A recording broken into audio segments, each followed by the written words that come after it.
Pronto. Olá, cumprimento a todos e a todas que estão nos assistindo. Agradeço a atenção, sabemos como somos todos muito ocupados. Vocês destinaram uma parte especial do seu tempo para nos assistir. Então, nós queremos a contribuição de vocês, é muito importante. Nós vamos ter 2 falas e, em seguida, abriremos para discussão. Perguntas, sugestões são bem-vindas e enriquecerão o debate. Eu sou Ildenê Guimarães Lola, sou médica, graduada na Escola de Medicina da Universidade Federal da Bahia, sou servidora pública e trabalho no Hospital dos Servidores do Estado na área de ensino e pesquisa. Então, como servidores do SUS, nesse momento da pandemia, nesse momento de tanta tensão, de tanta angústia, ansiedade, nós queremos nos solidarizar com todas as pessoas que estão sofrendo a dor das perdas. E para todas elas, a nossa solidariedade. Mas queremos atentar para mensagens que essa pandemia da Covid-19 está nos fazendo refletir. Uma delas é a de que a miséria, a desigualdade, a intolerância fazem muito mal à saúde. Por outro lado, as ações de solidariedade, né, o acolhimento, a empatia, fazem bem à saúde e à cura. E, na outra dimensão, nós queremos ressaltar a importância e a relevância do SUS, que foi realçada nessa pandemia. O SUS, com todos os percalços, é um sistema que demonstra robustez para o enfrentamento dessa pandemia. Está fazendo diferença no enfrentamento dessa pandemia. E graças à força, à solidariedade, à coragem de seus servidores e da sociedade em geral. Queremos dizer que, dentro desse contexto, nós, os trabalhadores do SUS, criamos uma força-tarefa com o objetivo, de qualificar a atenção, de qualificar a assistência e a formação, e de divulgar informações pertinentes para toda a sociedade refletir conosco os aspectos importantes da saúde e quanto é importante todas as dimensões da saúde, do processo de adoecimento e das curas. Queremos falar da saúde inserida no contexto da vida e das relações humanas. Saúde, doença como uma experiência humana, singular. E aí, queremos falar da dimensão da saúde na cultura, nas diferentes culturas, na história singular da vida de cada um. Queremos falar da saúde na relação com o outro. Queremos falar da saúde nas dimensões, da arte, do afeto, do sentimento. Queremos falar da saúde na dimensão da espiritualidade e queremos contextualizar, queremos chamar a atenção para os conceitos expandidos de saúde. Então, nosso convite agora é para que todos façamos reflexões sobre a nossa vida, sobre esse momento tão difícil que a humanidade está passando, e sobre a nossa responsabilidade, enquanto seres humanos, de construir uma sociedade de paz, de tolerância. Enfim, acho que a nossa mensagem hoje vai ser nessa linha. Mas, para falar sobre isso, eu tenho aqui a nosso lado pessoas com muita experiência, com uma vivência, com um trabalho reconhecido nessa área da saúde, nas dimensões da humanidade, na dimensão da espiritualidade. E, para isso, nós convidamos duas pessoas muito especiais. Queremos agradecer imensamente essa generosidade e essa atitude comprometida que trouxeram vocês aqui. Essas pessoas têm experiência e legitimidade de universidades, de instituições brasileiras muito respeitadas. A professora Tânia Valente e a professora Ana Paula Cavalcante.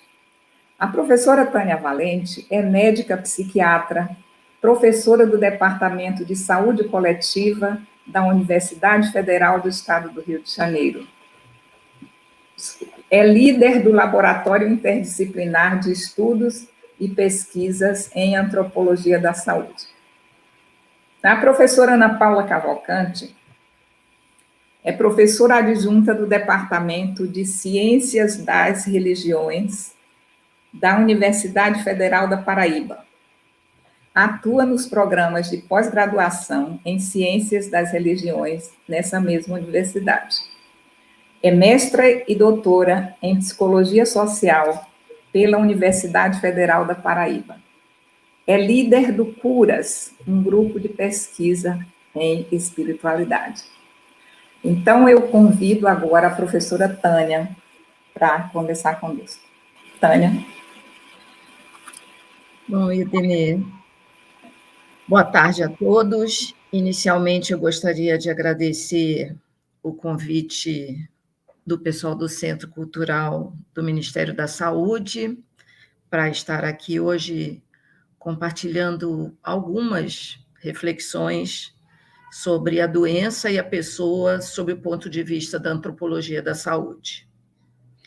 Eu estou imensamente feliz por compartilhar esse momento com você e o Denê, que eu já considero como uma amiga, assim como a Rosamélia e o pessoal do Centro Cultural, o Edson e o Tiago, e a professora Ana Paula, minha parceira do LIEPAS, já há 15 anos. Está ficando velho já o LIEPAS. Não está na adolescência, está na adolescência. Bom, a gente pode iniciar hoje a nossa reflexão abordando a palavra doença, né? Que pode ser compreendida sob diversas óticas. Eu posso pensar em doença do ponto de vista da psicologia, do ponto de vista das ciências sociais, do ponto de vista da política, enfim, de vários pontos de vista. Mas o ponto de vista que tem prevalecido ao longo, né, dos últimos tempos é aquele que se impôs historicamente e cuja ótica é a ótica da biomedicina, uma ótica ligada à prática médica que classificou a doença como uma desordem a ser estudada segundo uma determinada racionalidade e com a adoção, obviamente, de determinados discursos e práticas. Eu escolhi fazer uma fala inicial um pouco teórica, pode ser que ela fique um pouco aborrecida, mas eu penso que é necessário, já que a gente está começando encontros sobre cultura e saúde, a gente pensar e ter um referencial um pouco contextualizado. E como a gente vai falar de antropologia da saúde, vale a pena contextualizar. Então, a ótica biomédica foi a que se impôs historicamente. Mas para a pessoa, a doença é uma experiência única. Se eu digo que eu tenho Covid, uma infecção pelo vírus Covid, esse vírus, para o médico, para o profissional de saúde que vai me cuidar, ele vai ter uma lista de sintomas e sinais, e essa lista ele vai me encaixar em algum desses critérios que constam nessa lista, elaborada por experts na área de saúde. Mas a minha experiência, ela é única, e ela é só minha. E ela está vinculada à interrupção daquilo que eu chamo de constância e integralidade da minha vida.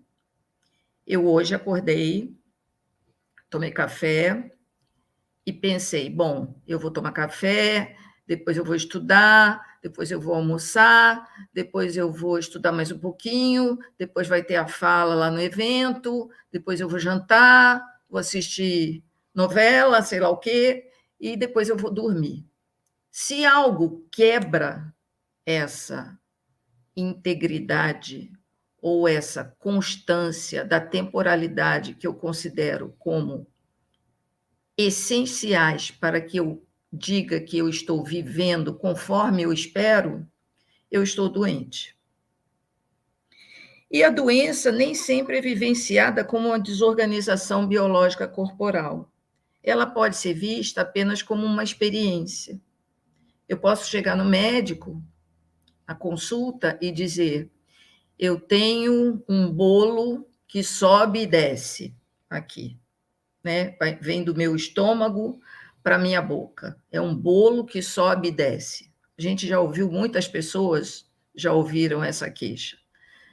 O médico pede endoscopia, pede vários exames, pede ressonância, pede tudo o que ele poderia pedir, e ele chega para mim e fala assim: você não tem nada. Como eu não tenho nada? Eu tenho uma experiência de sofrimento.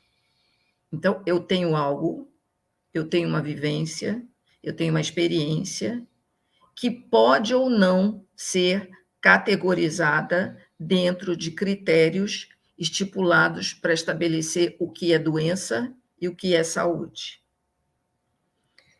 E quando a gente fala da nossa experiência no mundo, a gente está falando de cultura. E o que é cultura? Eu considero cultura como um modo de existência que é compartilhado por um determinado grupo social, um sistema de significados, de valores, de símbolos, de práticas, que é ancorado em padrões de interação interpessoal.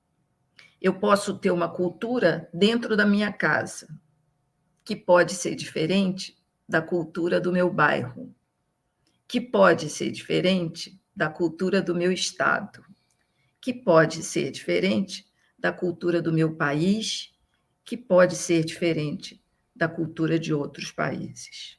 A cultura, ela é baseada e articulada em padrões de interação interpessoal. Ela é aprendida, ela é compartilhada.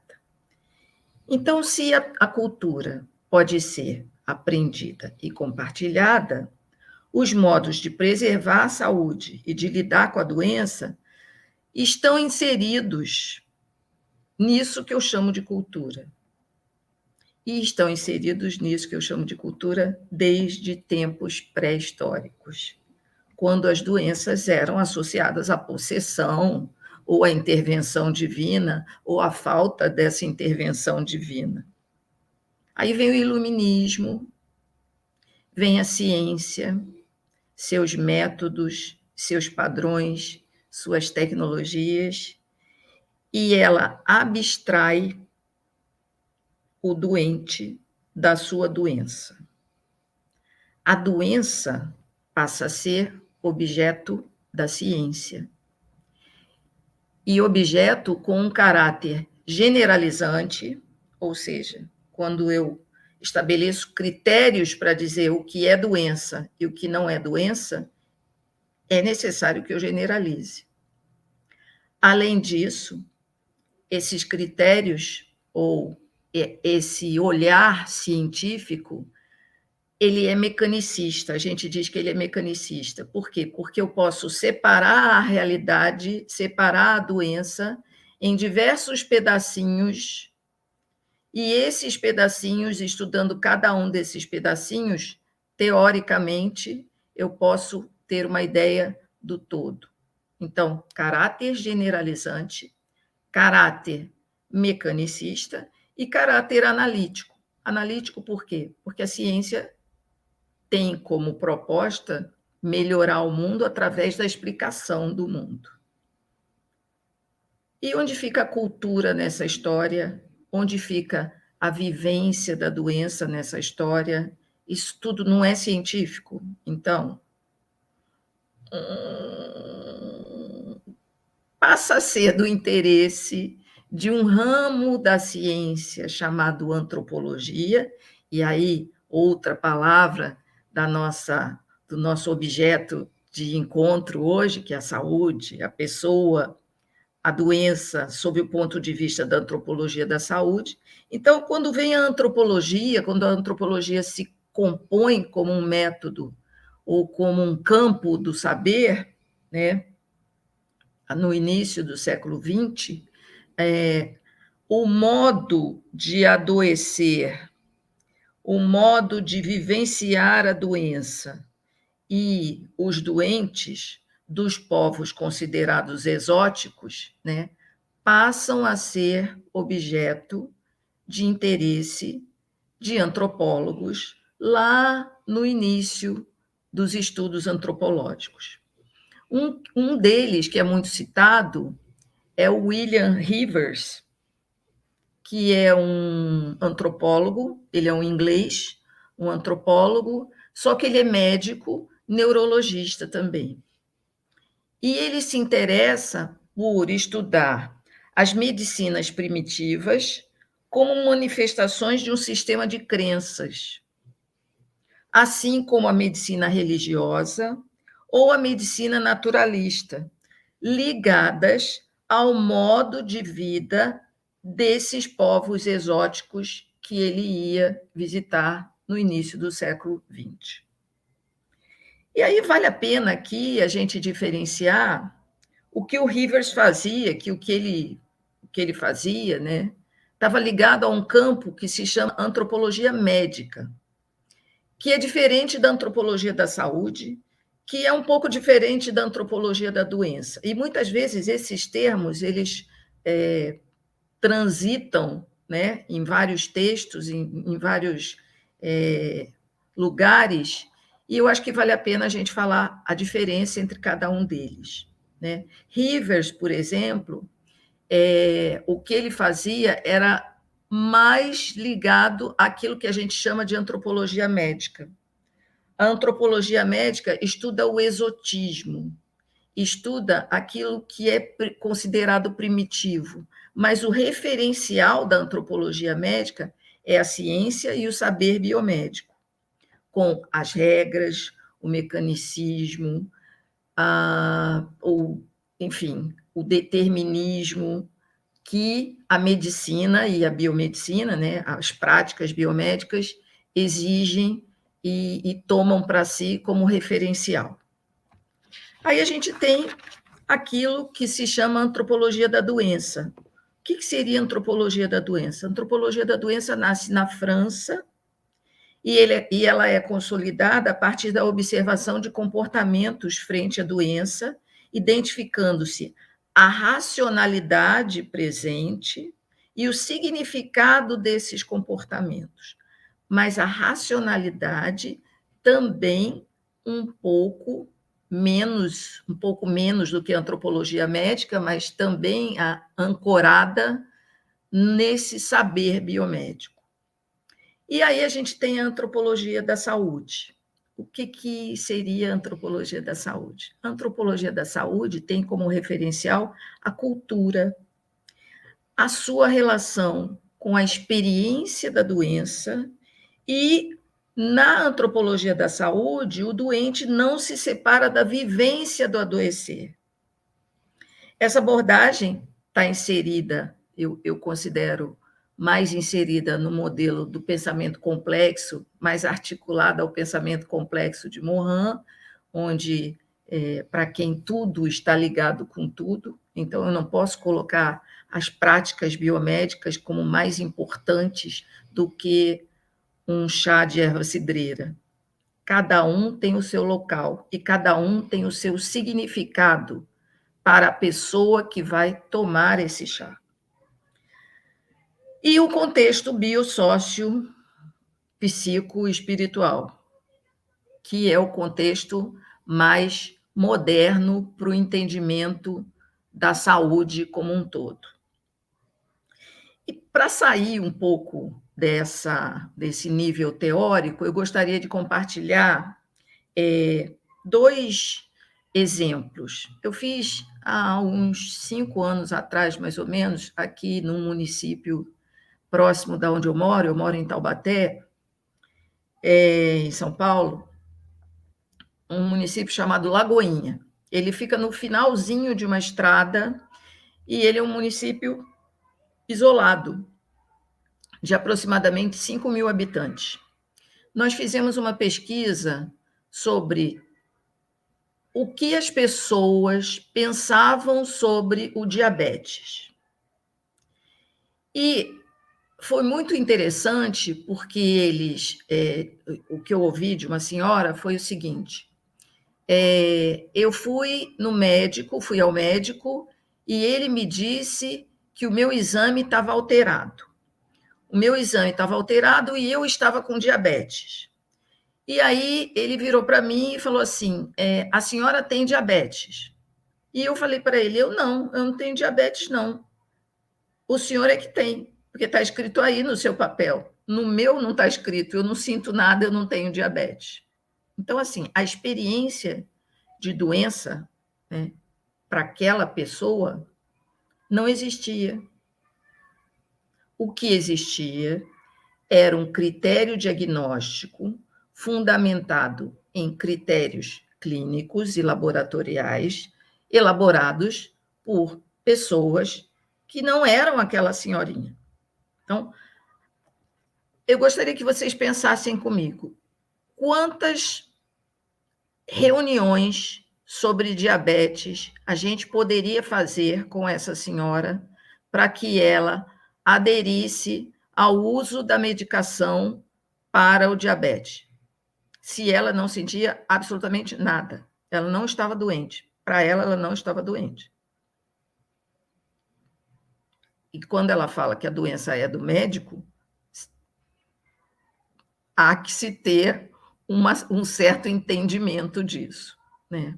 Esse trabalho já faz algum tempo, e a conclusão que a gente chegou nesse trabalho, nós entrevistamos mais de 100 pessoas, foi que o conceito de diabetes para eles era a impossibilidade de você continuar a trabalhar na roça, porque é uma população que vive praticamente do trabalho agrícola.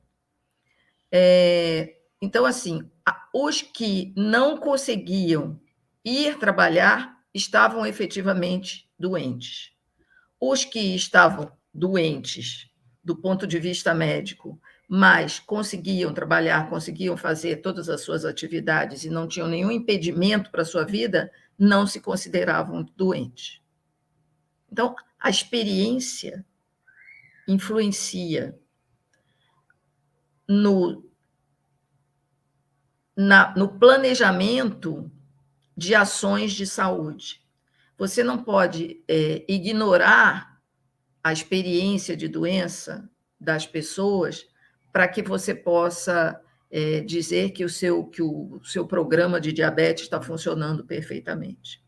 Esse trabalho já faz mais de 5 anos, e essa semana eu procurei um trabalho mais recente para trazer um outro exemplo para vocês hoje, né?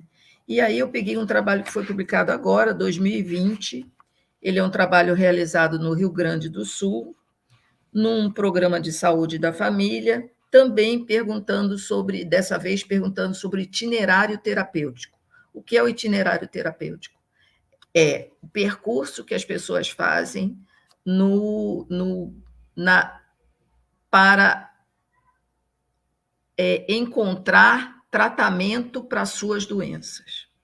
E em 2020, no Rio Grande do Sul, o que as pessoas relatam são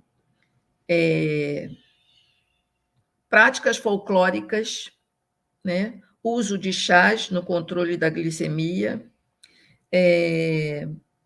rezas, fé e orações, e ida a benzedeiras como práticas de cuidado anteriores ao tratamento nos postos de saúde da família da região onde o trabalho foi feito. Então, essa não é uma prática que está abandonada, né? Os itinerários terapêuticos hoje estão acrescidos ainda dos mesmos elementos, tanto quanto a gente tinha no começo da nossa história, e a gente precisa levar isso em consideração quando a gente está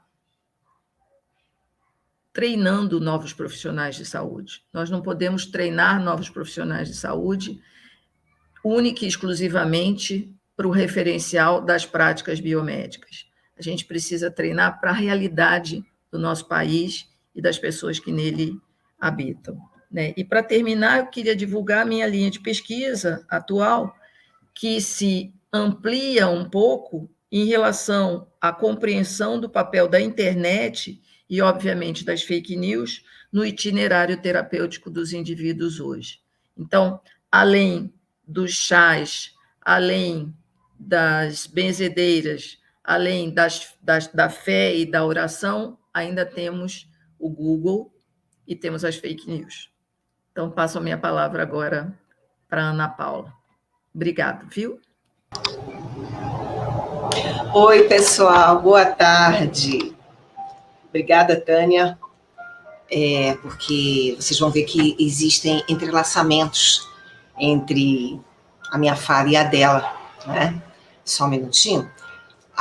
Eu estou aqui para falar como professora do Departamento de Ciências das Religiões, da etiologia das doenças, os doentes e as terapias. A correlação entre espiritualidade e saúde é legítima, é relevante? E como é que a gente julga essa dimensão, é quase interferência, né? Como esses pacientes do Rio Grande do Sul, que a Tânia citou, procurando primeiro a benzedeira e umas rezas e tal, para depois ir no posto de saúde. Como julgar, diante do método científico, essa correlação entre espiritualidade e saúde? O Brasil já ocupa o 5º lugar no mundo em produção de pesquisas sobre esta correlação. Nós temos escalas, questionários, né, para medir o grau de espiritualidade, de religiosidade, né, claro, dentro de certos parâmetros possíveis numa população, numa amostra. Muitos campos profissionais não querem nem ouvir falar nisso, porque associam imediatamente espiritualidade com religião. E religião é uma instituição, é um corpo sacerdotal, são dogmas, muitas vezes concorrentes com o trabalho científico, né? E espiritualidade é uma coisa laica. Espiritualidade é uma coisa individual, abstrata, tem mais a ver com você admitir uma dimensão não material, extracorpórea, sobrenatural ou divina, que pode intervir na matéria, no seu corpo, por exemplo, na sua vida, por exemplo, né? Os pacientes fazem uso do coping, do enfrentamento religioso espiritual com muita frequência, para poder encarar tratamentos, diagnósticos e, inclusive, a abreviação da vida. A dimensão biopsicossocial do adoecimento e do tratamento começou na psiquiatria, nos 90, porque a psiquiatria se viu numa berlinda, né, sobre a promessa que desde os anos 60 se fazia de que haveria remédios que tratariam das doenças mentais como se tratava das doenças do corpo. E isso não estava acontecendo. A Organização Mundial da Saúde recomenda a espiritualidade desde o final dos anos 90, né, a ser considerada no serviço de saúde, fazer uma verificação de quais são as práticas, quais são as crenças, qual é a relevância dela para a população que vai ser atendida. A OMS fala do holismo. Essa palavra tão mal vista em vários contextos. E tem aquele questionário famoso, o RUCOL, né? Que é exatamente para ver qualidade de vida, e 30% da qualidade de vida percebida foi definida pelo grau de satisfação com a própria vida espiritual, para desconcerto completo dos estatísticos que bolaram o questionário. Então, admitir a correlação entre espiritualidade e saúde é fomentar uma pseudociência ou várias?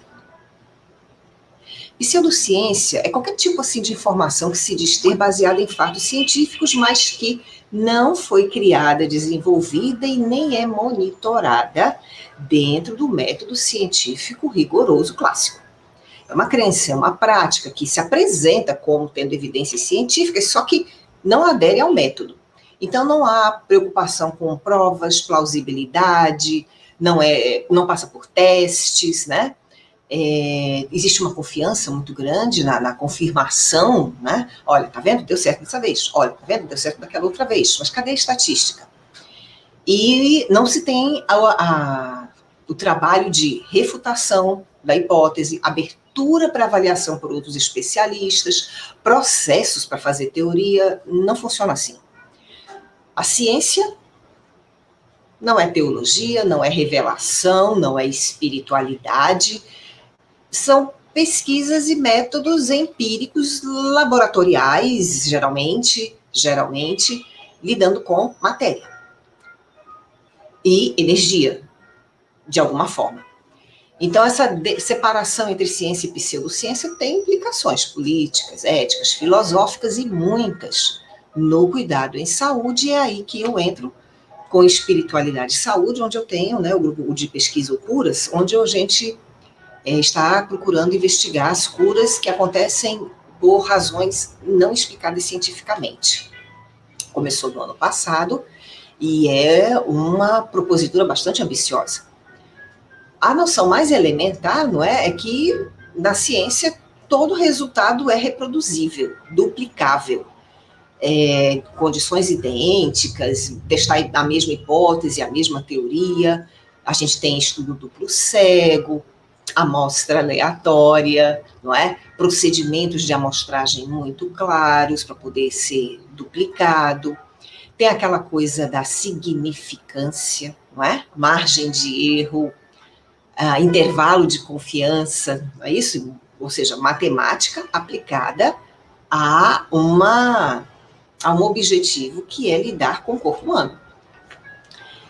E as pseudociências têm o problema de não se exporem à falseabilidade, ou seja, vamos testar quantas vezes isso dá errado, quantas vezes o contrário ao que se está afirmando funciona tão bem ou melhor.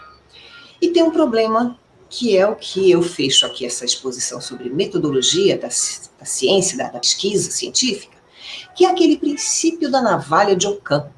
Ou seja, a gente deve sempre escolher a explicação mais simples quando houver várias possíveis, porque quanto mais complexa e complicada for a explicação, maior a chance da gente cometer um erro, porque tem influência de muita coisa.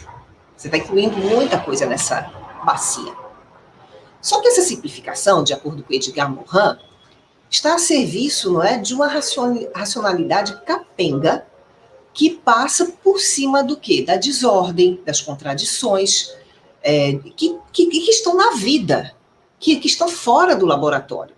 Então, a gente deveria não se prender à navalha de Ockham quando estamos lidando com corpos e resultados, né, em corpos humanos. Há situações onde isso vale mais, há situações onde isso talvez nem tivesse cabimento. Por exemplo, vamos desenvolver um antibiótico, um quimioterápico, é diferente de um antialérgico, é diferente de um psicotrópico, para ansiedade, depressão.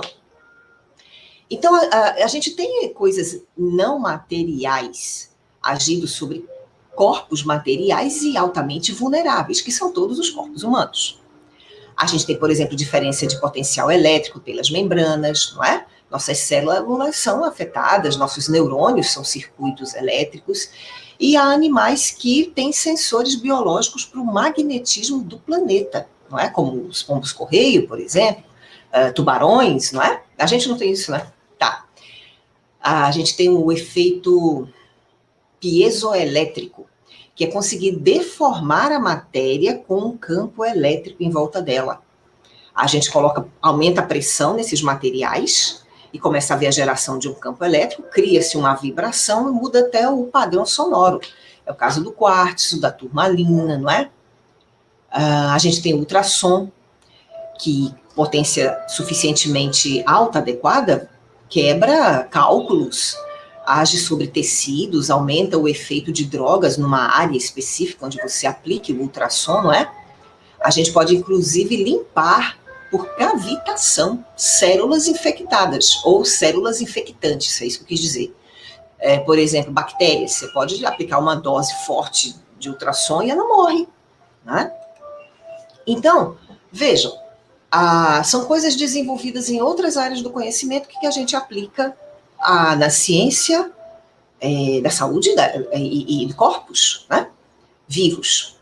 Vejam, por exemplo, uma das últimas dessas invenções. Vocês talvez achem que seja um exagero, mas o computador quântico já foi inventado, e o problema dele é que ele admite os princípios da mecânica quântica, que vai de encontro aos princípios da mecânica newtoniana em vários aspectos.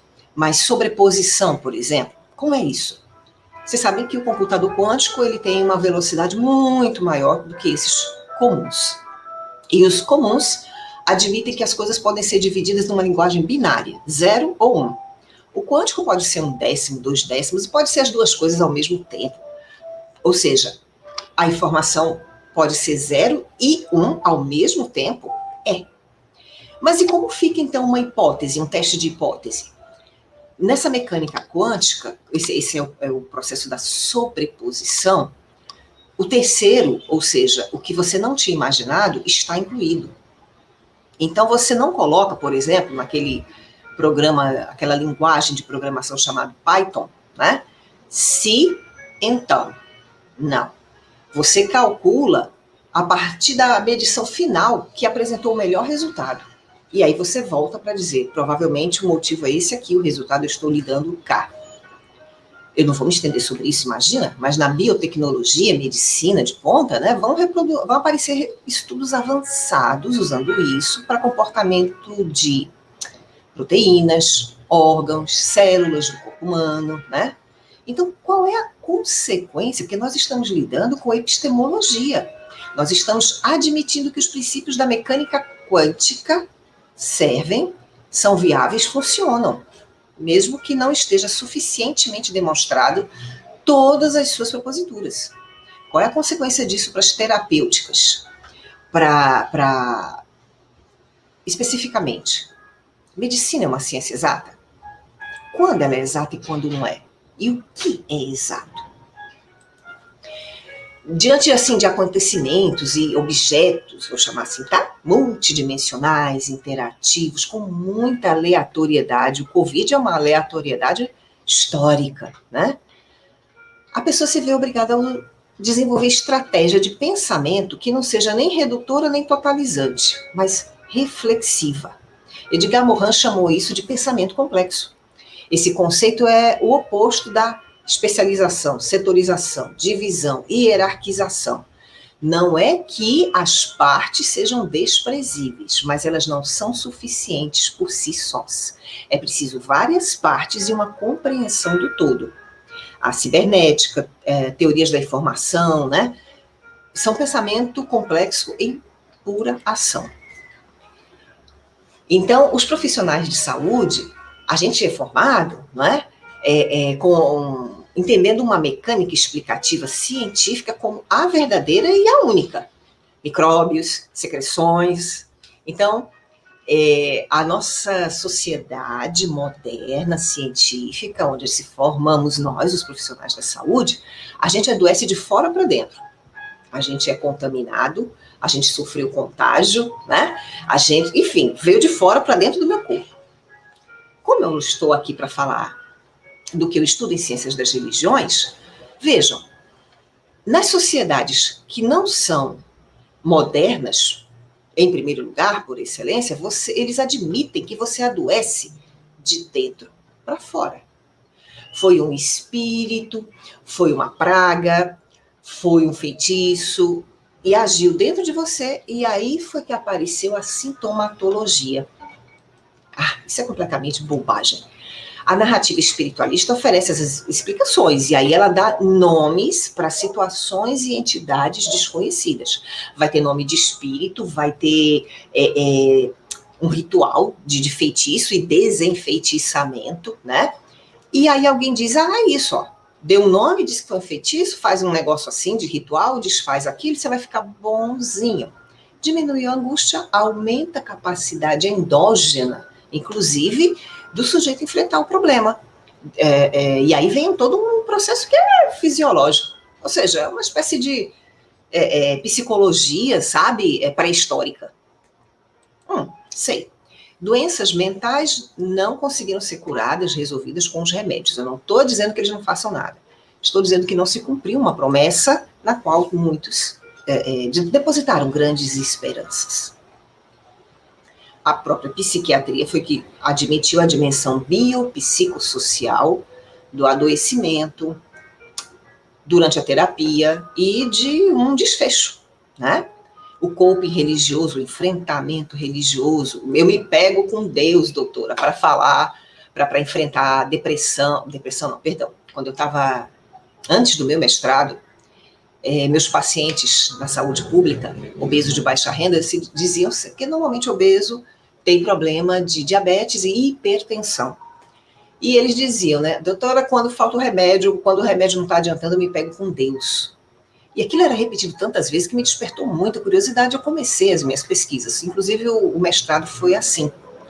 Então, essa ideia holística de perceber tudo que está em volta da pessoa que padece começou a ganhar relevo e a OMS reconheceu. Então, nós somos educados para achar que os outros aqui têm crenças contestáveis, falsas, comparadas com as nossas certezas científicas. Eles têm um pensamento, sabe, pré-raciocínio, pré-racional, porque é cheio de superstição, existe um propósito na natureza, é como se tudo tivesse alma, tudo tivesse espírito. Aliás, tem até alguém lá no céu que toma conta, que define o que vai acontecer. E aí eu pergunto, diante de certos fatos, qual o problema de reconhecer que certas crenças simplesmente funcionam, conseguem mudanças notáveis entre os humanos? Vamos falar de efeito placebo? Bora, vamos comparar. Não temos ainda levantamentos estatísticos em amostras suficientemente grandes para comparar efeito placebo com, digamos, curas explicadas por motivos espirituais. Não temos, precisamos disso. Sem um levantamento mínimo desse, não dá para dizer, essas coisas de espírito não tem nada a ver, o povo é que acredita nisso. Qual é a relevância estatística? Qual é o intervalo de confiança? Não tem nada disso. E daí a aplicar esses conceitos de estatística em algo assim, já é bem complicado. Mas, fato, é diferente de crença. Da porta para fora do consultório, acontecem 1000 coisas. Da porta para dentro do consultório, eles às vezes vêm com os relatos. Olha, o senhor me deu tanto tempo de vida, eu estou aqui. Olha, o senhor disse que eu estava desenganada, e eu fui em tal canto, consegui tal coisa e estou aqui. Né? Qual é a incidência disso, a relevância disso? Isso seria uma maneira diferente de interpretar e vivenciar algo valioso? Acima de tudo, como é que crença, cultura, consegue efeito nos corpos? Depressão, vamos falar disso? Quer ver um pensamento muito parecido com esse moderno científico da gente? Entre os muçulmanos, eles têm um conceito de maktub. Somos predestinados, Allah definiu tudo antes da gente nascer. Maktub. Você não tem como influir no destino. Somos o resultado dos nossos genes. Doença, predisposição, caráter, tudo é primeiro a genética, depois a interação com o meio. Somos o meio social onde crescemos e vivemos. Ele determina tudo. Eu posso mostrar as estatísticas. Somos o que o mercado decide ao nosso respeito, coletivamente. Eu posso mostrar as estatísticas. Somos o algoritmo de usuário na web. O algoritmo prediz e modela o que somos e seremos. Eu posso mostrar as estatísticas. Entende o pensamento totalitário e totalizante, eu quero dizer, e reducionista?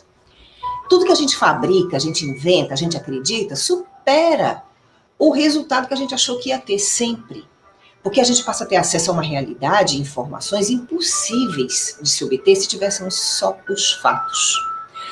as representações, as crenças e o fato que vai acontecer com o teu corpo é inseparável se você quer entender o processo da promessa, do banho de erva, do ritual, né? A maioria dos pacientes, sim, considera altamente importante a religiosidade, a espiritualidade, laico ou da instituição, né? Isso influencia o estado de saúde, o tratamento de saúde, isso é uma estratégia de enfrentamento, tem as estatísticas para mostrar isso. Doenças graves, crônicas, autoimunes, psicossomáticas, o que abreviam a vida, são muito, muito enfrentadas se pegando com Deus. É o coping religioso, né? Depressão, suicídio, hipertensão, diabetes, tabagismo, tudo está negativamente correlacionado com índices de religiosidade e espiritualidade nas pessoas. E a qualidade de vida é diretamente e positivamente proporcional. Profissionais de saúde não são treinados, formados para fazer nenhum tipo de anamnese espiritual. Morrem de medo de catequese, proselitismo, divergência de crenças dele com o paciente. Imagina um paciente querendo me catequizar. Olha, eu não quero nem ouvir falar disso lá no trabalho. Não há tempo para lidar com esse tipo de assunto, teria que se estudar mais um ano, no mínimo, para fazer isso. Pacientes confinados em casa, abrigo, hospital, são especialmente vulneráveis a piorar por falta desse apoio espiritual. E para eles poder conversar com a equipe de saúde sobre isso seria muito desejável e importante, no mundo inteiro, viu? Tudo isso que eu falei no mundo inteiro. Então, terminando, a pergunta é, a gente não devia sair do problema sobre se é válido, verdadeiro ou não conhecimento? Ou seja, é matéria, é fato, é empírico ou é simbólico, é abstrato?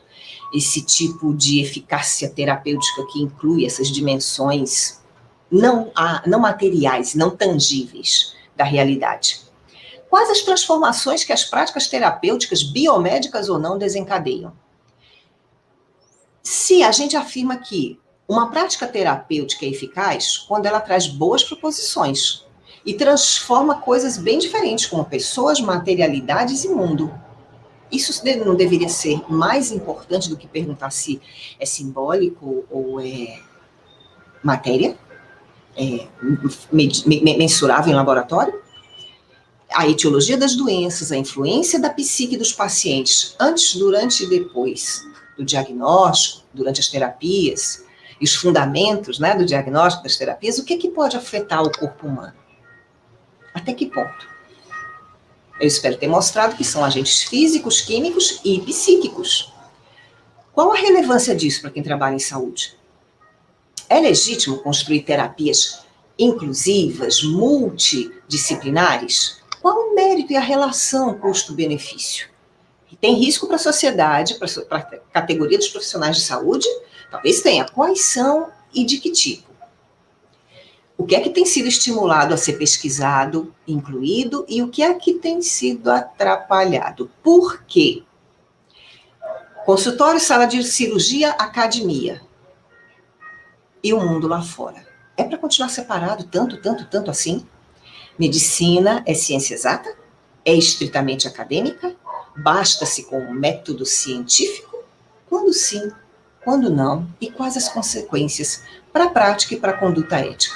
O que é que você devia considerar a partir de agora?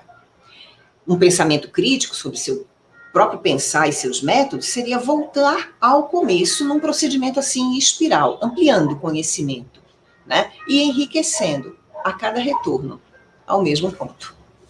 Eu espero ter deixado vocês curiosos. Se quiserem, eu coloco no chat um monte de referencial teórico. Obrigada, viu? Que beleza! A Ana Paula e a Tânia realmente nos deram conteúdos importantes para reflexão e são coisas que são fundamentais para a vida, né? Não só para os profissionais de saúde, mas eu acho que para as pessoas, porque refletir sobre todas as dimensões da vida e principalmente os profissionais de saúde terem essa habilidade, né? Desenvolver essa habilidade relacional de poder comunicar com como é que se diz, o mundo, né, o universo daquela pessoa, né, e não uma coisa superficial e biomédica, e uma coisa que se mede.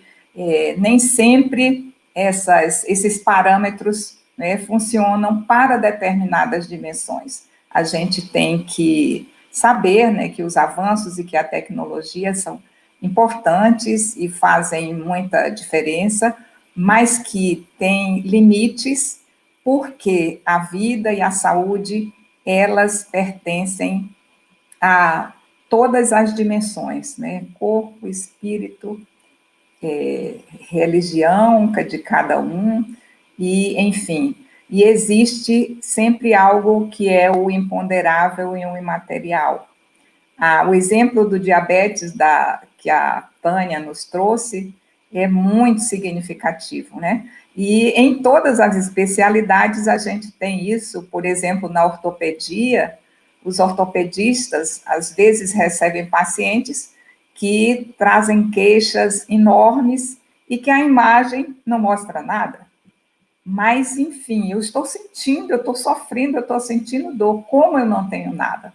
Não é eu não tenho nada, eu não reconheço a sua dor, eu não consigo compreender o significado dessa dor para você, porque é uma experiência singular, né?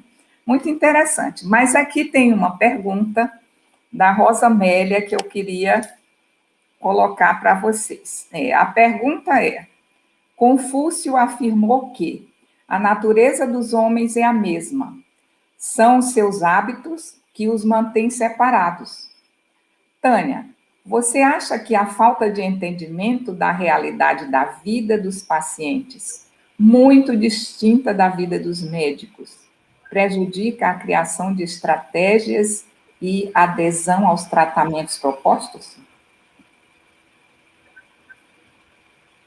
Eu penso que não seria essa diferença na realidade da vida dos pacientes e a realidade da vida dos médicos, ela passa a existir a partir do treinamento pelo qual o médico passa durante a graduação. Eu vejo os meninos entrarem, quando eles entram no curso, eles são pessoas comuns, né? E de pessoas comuns, eles se transformam em pessoas incomuns, porque são médicos. E nesse processo, eles vão se diferenciando como indivíduos. E aí eu penso que essa indiferenciação essa diferenciação ela é interna. É um processo interno que eu não vejo descrito em muitos lugares. Aliás, assim, eu não vi descrito em lugar nenhum. Então, assim, porque assim, não é uma falta de entendimento da realidade da vida, é uma diferenciação do indivíduo. E aí ele fica tão diferente do outro, da pessoa comum, que ele não reconhece. Eu não sei, né? O que você acha disso, Ildenê? Você Pois Ana Paula, quer falar um pouco sobre essa questão? Olha, a colocação da Tânia sobre o que a formação é capaz de modificar, modelar, né? Na psique, nas atitudes, principalmente atitudes, como você reage diante de certas coisas, tudo que é prévio a uma materialização, uma concretização, é isso que eu quero dizer, de uma decisão médica. Eu participei de um levantamento em 2018, foi 19? Foi 18. No hospital universitário aqui da Federal, junto com o pessoal da Juiz de Fora, e a gente queria saber das crenças sobre interferência da espiritualidade na saúde entre residentes de medicina. E eu briguei, falei com o autor lá do do questionário nos Estados Unidos, porque acharam que eu devia pedir essa permissão, e ele foi super tranquilo, pode colocar, o Brasil a gente sabe que é assim mesmo. E eu coloquei uma pergunta, você já foi atrás de mesa branca, tarô, cigana com baralho, terreiro? Botei essa pergunta lá. Um colega da equipe disse assim, não vai dar em nada, que médico não acredita nem procura essas coisas. A diferença de idade entre ele e os residentes era grande. Eu digo, vamos ver, vamos fazer um experimento? E o resultado foi impressionante, porque muito mais do que se supunha ser o razoável para considerar que a categoria jamais procuraria uma cartomante, vários procuraram sim, e tarô e tudo. Então, eles já estão na residência, né? Já passaram por toda a modelagem. Talvez haja uma diferença entre gerações, talvez os mais jovens, com isso eu quero dizer menos de 35 anos, tenham um perfil diferenciado, mas eu não sei qual é o resultado disso em relação ao mundo dos pacientes e o mundo que eles próprios vivem. Porque eu só fiquei naquele cantinho ali da espiritualidade, né? A parte, por exemplo, social e outras, isso não foi averiguado. Também acredito que haja bastante diferença entre os mais jovens e os mais antigos quanto a essa sensibilidade e perspicácia. Eu só quis mostrar uma faceta do prisma, no caso a espiritualidade, que deu diferença. Eu penso que, assim, e a Rosamélia perguntou isso, né? Prejudica a criação de estratégias e adesão aos tratamentos propostos. Eu penso que sim, que prejudica a criação de estratégias e adesão ao tratamento proposto, porque o médico está tratando a doença e o doente quer que ele trate o doente. Então, assim, cada um está falando uma língua, né? E aí fica realmente difícil. Concordo. Tânia, eu concordo com vocês e diria que isso é um ponto que, para a nossa discussão agora, ele é fundamental, porque ele remete à dificuldade que o profissional de saúde, e eu falo médico, por uma questão de, no seu processo de formação, ele não ter sido provocado a entender o universo social, né? Ele estudando, né, densas matérias da medicina, ele, pelo menos na nossa geração, e agora está mudando, e eu estou muito feliz com isso, porque a gente trabalha com formação, está mudando como é que se diz, os conteúdos e os objetivos da formação, né? O médico agora, ele precisa entrar em cena na clínica e na realidade do SUS, que é o campo relevante da relação com as pessoas, da aproximação do profissional, do médico, com a realidade, muitas vezes difícil e cruel do nosso país. Então, essas questões sociais e humanas, se elas forem mostradas e exercitadas ao longo da formação, eu penso que ajuda a aproximar e ao médico conversar com o paciente em termos de, como é que se diz, de um diálogo, e não de um monólogo, de alguma coisa que seja assimétrico, de um poder assimétrico, que ele pode conversar como pessoas, que ele pode alcançar a dimensão que une os dois, que é a humanidade de cada um. Então, eu acho que na formação é preciso que a gente discuta essa antropologia, é preciso que a gente fale tudo isso que a gente falou hoje, que a gente coloque na prática para os alunos. Eu penso assim. Mas eu acho que nós estamos sem o público que ia assistir, né? Ah, Luciana! Que bom, Luciana, você... Luciana é uma querida do nosso grupo, uma pessoa que contribui muitíssimo com esse trabalho e um entusiasta. Então, vamos lá. Luciana Dantas. Vocês pensam que movimentos como antivacina, antimedicina, deveria ser abordado no campo da saúde pública? Se sim, quais poderiam ser as estratégias?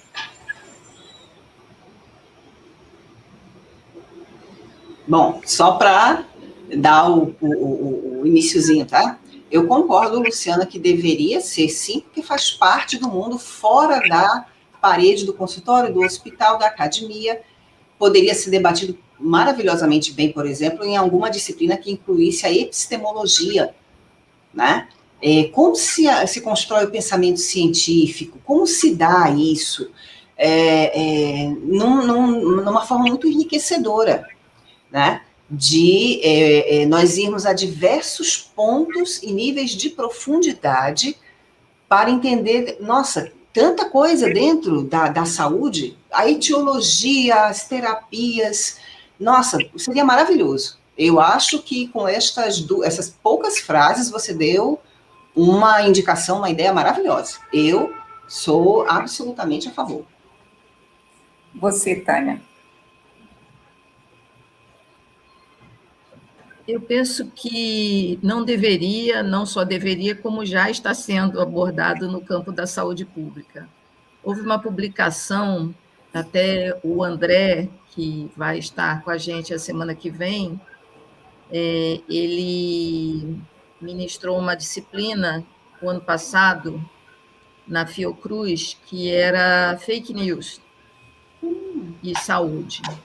E nós lemos um artigo onde a autora discutia o movimento anti-vacina, foi publicado nos cadernos de saúde pública, e os argumentos que o pessoal anti-vacina utilizava para chamar as pessoas, né, para convocar as pessoas para não vacinarem. Né? E lendo o artigo, você tem a nítida impressão, ou a nítida certeza, de como os argumentos são construídos dentro desses movimentos. Então, é aquela coisa, né? Para você lidar com o inimigo, você tem que conhecer o inimigo.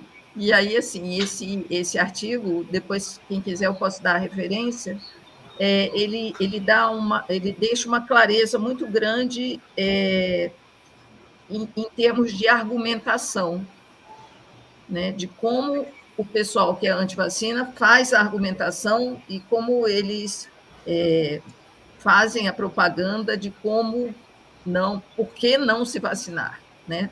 Por que não vacinar seu filho? Então, eles pegam um exemplo, por exemplo, um caso onde a vacina teve um efeito adverso, um evento adverso, uma reação adversa, e fazem a pessoa acreditar como se esse único caso pudesse acontecer indefinidamente, e aí você não deve vacinar o seu filho por causa disso, etc, etc, etc. Então, assim, as estratégias são conhecer o inimigo para lutar contra ele. Então, eu só para contribuir um pouco, eu queria dizer também de uma palestra que eu assisti, que foi promovida por nós, lá o grupo do DGH, e nós convidamos um pesquisador da Fiocruz, o Igor Sacramento.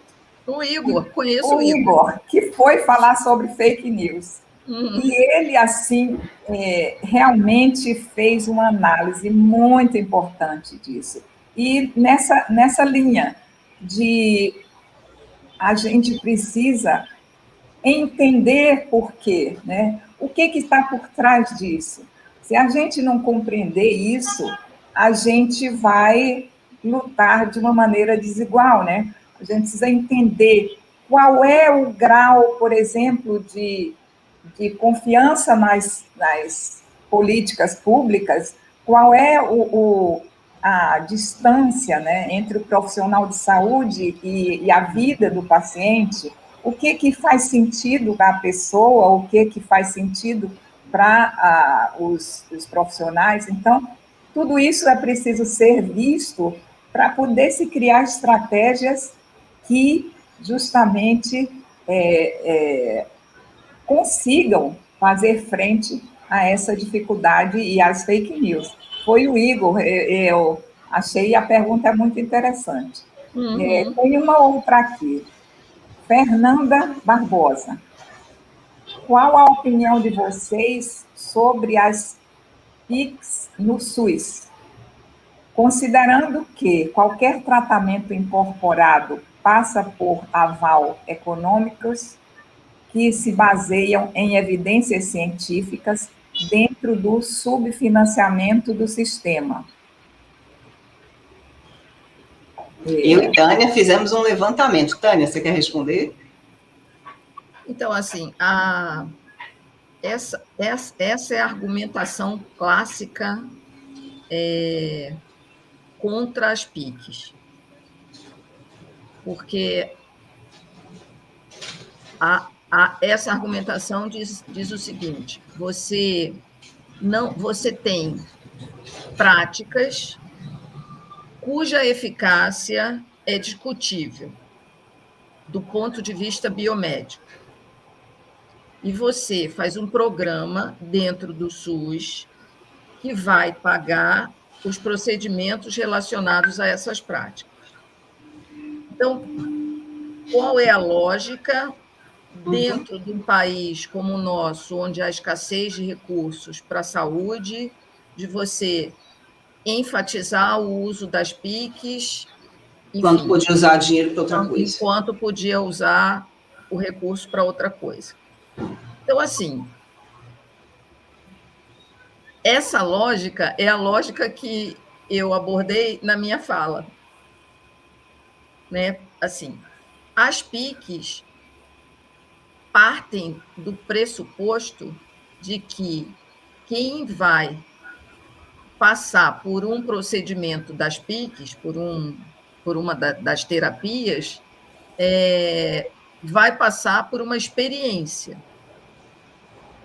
Eu não posso classificar isso como da mesma forma que eu classifico uma sutura. Não, são coisas diferentes, são experiências diferentes. Agora, se você me perguntar, mas a sutura também é uma experiência, mas a sutura tem um corte, vai abrir, é um procedimento médico, vamos dizer assim. E as PICs, nem sempre, porque existem terapeutas que fazem essas práticas. Então, assim, qual a minha opinião pessoal? A minha opinião pessoal é que, assim, o cobertor é curto, eu concordo, a gente cobre a cabeça, o pé fica de fora, e é difícil, mas talvez em espaços, em territórios onde as PICs sejam eleitas pela própria população como terapias desejáveis e desejáveis, eu penso que eu sou favorável. Agora, assim, oferecer para todo mundo hidroterapia ou alguma zootermo, umas coisas que assim ninguém sabe direito o que é, né? Hoje em dia são 29 práticas, eu não sei. Realmente eu questiono um pouco. Você falou a palavra que eu queria lhe perguntar, que ninguém sabe direito o que é. Uma de vocês explicar sobre PICs, essa sigla. Práticas integrativas e complementares no SUS. É um termo que encontraram dentro dos documentos da OMS para conseguir passar o projeto que incluiu essas terapias dentro do SUS. Porque pela OMS é para ser chamado medicina alternativa, ou, dependendo do caso, medicina tradicional, se fosse baseado em algo da cultura local. Quando chegou no Brasil, Rio Grande do Sul, por exemplo, deixou bem claro, se botar o nome medicina, a gente vai acionar a justiça. Não se admite, médico é médico, o resto é o resto. Não pode também chamar de alternativa, porque o paciente não tem essa alternativa. O paciente vai fazer o que o médico manda. Você pode dizer que é complementar, sideral, qualquer coisa, menos alternativa. Olha o entendimento do povo. E aí estavam no gabinete em Brasília, uma reunião cansativa, tensa, e alguém entrou na sala e disse, bota práticas integrativas, bota complementar depois. Não está aí no documento da OMS? Aí os 4 ou 5 integrantes da comissão se olharam, isso está relatado por Rodrigo Toniol, o antropólogo que foi estudar detalhadamente as atas da OMS, as atas de todo o processo, né, da implantação, implementação dessas práticas, dessas terapias no SUS, e entreolharam-se, bora, vamos fazer assim que a gente escapa da justiça. E assim ficou PICS. É o único país do mundo em que essa recomendação de inclusão da OMS tem um nome totalmente diferente. Em todo canto é medicina alternativa. Bem, devido já ao adiantado da hora, nós precisamos finalizar. Queria agradecer muitíssimo a professora Tânia Valente, essa amiga colaboradora que sempre está conosco e faz parte do nosso grupo de trabalho. Agradecer à professora Ana Paula, gostei muitíssimo, foi um prazer conhecê-la, e que a gente continue com trocas assim muito produtivas. Agradecer a todos, e aqui nós encerramos nossa fala. Obrigada pela oportunidade. Nada. Tchau, tchau. Tchau. Tchau.